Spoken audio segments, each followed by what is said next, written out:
প্রতি বৃহস্পতিবারের ব্রতকথা। দোল পূর্ণিমার নিশি নির্মল আকাশ, মৃদু মন্দ বহিতেছে মলয় বাতাস। মলয় পর্বতে বসে লক্ষ্মী নারায়ণ, মনসুখে দুইজনে করে আলাপন। বিনা করে হেনকালে নারদ মহামুনি, ভক্তি ভরে উভয়েরে প্রণামিল তিনি। করজোড়ে লক্ষ্মীরে সম্মিধির শিব, এক কথা কহি মাগো তোমার গোজ। নরলোক পানে মাগো চাহ একবার, মর্তবাসী অন্যভাবে করে হাহাকার। বলো মাগো কৃপা করি কি পাপের ফলে, মর্তবাসী নরনারী দুঃখে সদা জলে। শুনি লক্ষ্মী নারদের বলেন তখন, ধরাবাসী দুঃখ পায় পাপের কারণ।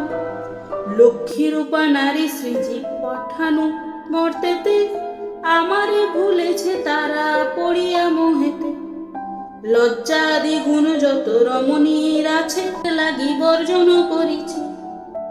স্বামীরে না মানে তারা, না শুনে বচন, ইচ্ছা মতো হেতা শেখা করিছে ভ্রমণ।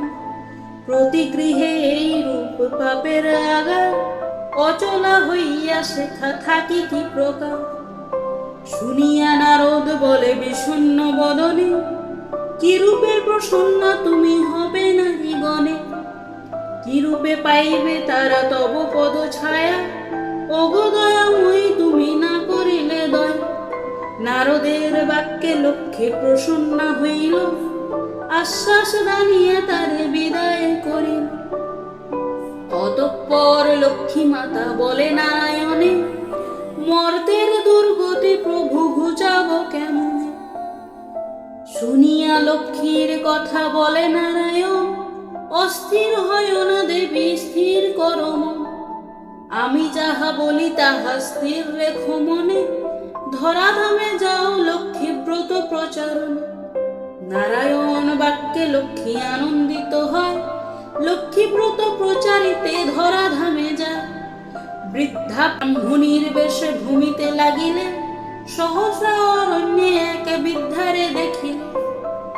বৃদ্ধারে দেখিয়া লক্ষ্মী জিজ্ঞাসিল তারে, কেবা তুমি কি কারণে এসেছ কান্তারে। শুনি বৃদ্ধা বলে আমি অতি অভাগিনী, একে একে বলে বৃদ্ধা দুঃখের কাহিনী। লক্ষ্মী বলে গৃহে ফিরি কর লক্ষ্মী ব্রত, গুরুবারে সন্ধ্যাকালে লয়ে বধূ যত। উপদেশ দিয়া লক্ষ্মী হইল অদর্শন, গৃহে ফিরি বিদ্যা করে লক্ষ্মীর পূজন।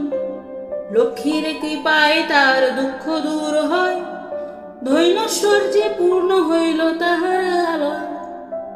পুনরায় গৃহে লক্ষ্মী করে আগমন, হইল বৃদ্ধার গৃহ শান্তি নিকেতন। মগধেতে বাস এক গুণুক তনয়, দৈবযোগে এলো তথা ব্রতের সময়। ব্রত দেখি বণিকে জিজ্ঞাসে নারীগণে, কিবা ব্রত কর সব মিলিবা মাগনে। সদাগর কথা শুনি বলে বধূগণ, লক্ষ্মী ব্রত করি হে মানুষ পুরন। সদাগর শুনি তাহা বলে অহংকারে, যে জন দুঃখেতে থাকে সে পূজারে লক্ষ্মী। সদাগর বাক্য লক্ষ্মী কুপিতা হইল, অল্প দিনে ছন্ন ছাড়া তাহারে করিল। সর্বস্ব হইল নষ্ট ঘরে দ্বারে দ্বার, দৈবযোগে আসি আসে বৃদ্ধার আগা। বৃদ্ধা লক্ষ্মী ব্রত করে লয়ে বধূগণ, বণিকের মনে পড়ে পূর্ব বিবরণ। মনেতে বুঝিল কেন বিপাকে পড়েছে, অহংকার ফলে লক্ষ্মী তারে ছাড়িয়াছে। দুই কর জুড়ি সেই বণিক নন্দন, কাঁদিতে কাঁদিতে করে লক্ষ্মীর স্তবন। স্তব স্তুতি করি শেষে প্রণাম করিল, দুনয়নে বাড়ি ধারা ঝরিতে লাগিল। লক্ষ্মী ব্রত সার বলি মনেতে বুঝিয়া, গুরুবারে লক্ষ্মী ব্রত করে গৃহে গিয়া। লক্ষ্মীর কৃপায় তার ঐশ্বর্য বাড়িল, লক্ষ্মী ব্রত ধরাধামে প্রচার হইল। প্রতি বৃহস্পতিবারের ব্রতকথা সমাপ্ত।